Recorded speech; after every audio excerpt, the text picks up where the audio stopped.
If at first he doesn't succeed, Bob Rae will try again. I believe I have the judgment, the character, the values, and the experience to lead at a very difficult time in the life of our country.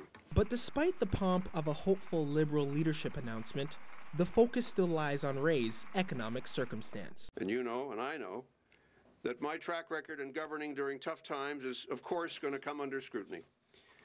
But you know, I don't mind that at all. It's a simple fact that I couldn't hide my record even if I wanted to, and I don't, because it's part of my life. Rae inherited tough economic times as Ontario Premier in the early 90s. Canada hit a recession. Ontario had a deficit of $700 million. But Rae's spot in his political garment was left after the same $700 million deficit grew to $9 billion in his first budget. To band-aid the wound, a strategy. Increase social spending with the hope to create jobs, and an increase in taxes to soften the blow of the recession. He did make a mistake in the 90s in that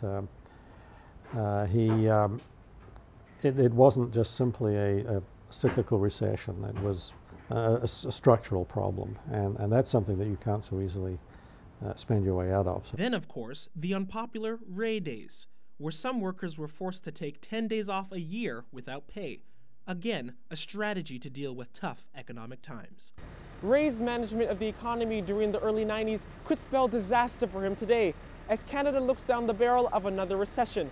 In fact, a recent survey by Innovative Research Group revealed that out of the 4 possible Liberal leadership candidates, Bob Rae was viewed and seen as the worst person to lead Canada through its present economic crisis. Bad news for a candidate looking to lead a party with hopes it will one day bring down the ruling Conservatives. Should he be elected leader of the Liberal Party, the Conservative Party is going to hammer him, just the way they hammered, and I use the word carefully, they hammered Stéphane Dion. But despite the grim reality that faces him, Rae will push forward. I'm ready, so let's go. But for Bob Rae, will it be enough? He's going to have to make a case that he knows how to deal with a recession, and he's learned the lessons from the last time he had to deal with a recession. It's a long road for Bob Rae.